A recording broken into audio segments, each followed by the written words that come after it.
എൻ്റെ കഴിഞ്ഞ വീഡിയോയിലെല്ലാം ഞാൻ അനുമോളുടെ തെറ്റുകളെല്ലാം ചൂണ്ടിക്കാണിച്ചു. ഇനി അനീഷിൻ്റെ തെറ്റുകൾ എന്താണെന്ന് നമുക്ക് നോക്കാം. ലാലേട്ടൻ പോലും അനീഷിനോട് പറഞ്ഞു കഴിഞ്ഞ ഒരു കാര്യമാണ്. അനുമോളെ പ്രപ്പോസ് ചെയ്തതിന് ശേഷം നിങ്ങൾ പ്രതീക്ഷിച്ച മറുപടി കിട്ടാതെയായപ്പോൾ ദേഷ്യം പിടിച്ച് പോകുന്നത് കണ്ടു. അങ്ങനെ ഒരിക്കലും ചെയ്യാൻ പാടില്ലായിരുന്നു എന്നായിരുന്നു ലാലേട്ടൻ പറഞ്ഞിരുന്നത്. അവർക്കുള്ള മറുപടി പറയുവാനുള്ള ഒരു സ്പേസ് കൊടുക്കണമായിരുന്നു. പിന്നെ ഇതൊന്നും അത്ര പെട്ടെന്ന് എടുത്തുചാടി റിപ്ലൈ തരാൻ പറ്റുന്ന ഒന്നല്ലല്ലോ.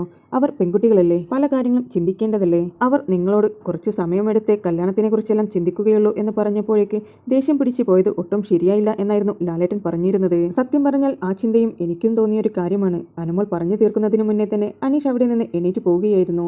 ഒരിക്കലും അങ്ങനെ ചെയ്യാൻ പാടില്ലായിരുന്നു. അനുമോൾക്ക് എന്താണ് പറയാനുള്ളത് എന്നുള്ളത് വ്യക്തമായി കേൾക്കണമായിരുന്നു. അനീഷ് പറയുന്നത് മുഴുവൻ കേട്ടതിന് ശേഷമല്ലേ അനുമോൾ റിപ്ലൈ പറയുവാൻ തന്നെ തുടങ്ങിയത്.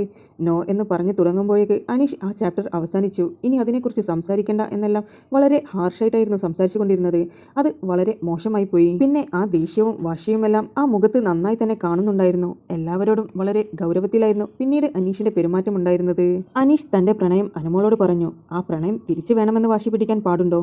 അനുമോളുടെ താല്പര്യവും ഇഷ്ടവും എന്താണെന്ന് കൂടി നോക്കണ്ടേ? അനീഷ് പ്രതീക്ഷിച്ച മറുപടിയല്ലാതെയായപ്പോൾ അനുമോളോടും മറ്റുള്ള എല്ലാവരോടും അനീഷ് ദേഷ്യമായിരുന്നു കാണിച്ചുകൊണ്ടിരുന്നത്. അത് വളരെ മോശമായ ഒരു പെരുമാറ്റം തന്നെയായിരുന്നു. നമ്മൾ ഒരിക്കലും മറ്റൊരാളുടെ സ്നേഹം പിടിച്ചു വാങ്ങാൻ ശ്രമിക്കരുത്. അവർക്ക് ഇഷ്ടമുണ്ടെങ്കിൽ പരസ്പരം ഇഷ്ടപ്പെടുക, അല്ലാതെ ഒരാൾക്ക് ഇഷ്ടമുണ്ടെന്ന് കരുതി മറ്റേയാളും തിരിച്ച് ഇഷ്ടപ്പെടണമെന്ന് ഒരിക്കലും വാശി പിടിക്കരുത്. ഒരുപക്ഷെ അനീഷ് അനുമോൾ പറയുവാനുള്ളത് മുഴുവൻ കേട്ടിട്ടാണ് അവിടെ നിന്ന് പോകുന്നതെങ്കിൽ അനീഷിനോട് കുറച്ചുകൂടി റെസ്പെക്ട് കൂടുമായിരുന്നു. എന്നാൽ അനീഷ് ചെയ്ത പ്രവൃത്തി ഒട്ടും അംഗീകരിക്കുവാൻ പറ്റുന്നില്ല. അനുമോൾ ഒരുപാട് തവണ അനീഷുമായി സംസാരിക്കുവാൻ ട്രൈ ചെയ്തിട്ടും അനീഷ് വളരെ ഹാർഷായിട്ടായിരുന്നു അനുമോളോട് പെരുമാറിക്കൊണ്ടിരുന്നത്. അത് എന്തിനാണ് അങ്ങനെ ചെയ്തത് എന്ന് കൂടി മനസ്സിലാകുന്നില്ല. എന്താണ് അവർക്ക് പറയുവാനുള്ളത് എന്നത് ഒന്ന് കേൾക്കാമായിരുന്നു. ഈ ഒരു കാര്യത്തിൽ അനീഷിനെ കുറ്റപ്പെടുത്താതെ വയ്യ. നിങ്ങൾക്ക് ബേബിയുടെ പുതിയ അപ്ഡേറ്റ്സ് അറിയുവാൻ താല്പര്യമുണ്ടെങ്കിൽ എൻ്റെ ചാനൽ സബ്സ്ക്രൈബ് ചെയ്ത് സപ്പോർട്ട് ചെയ്യുക.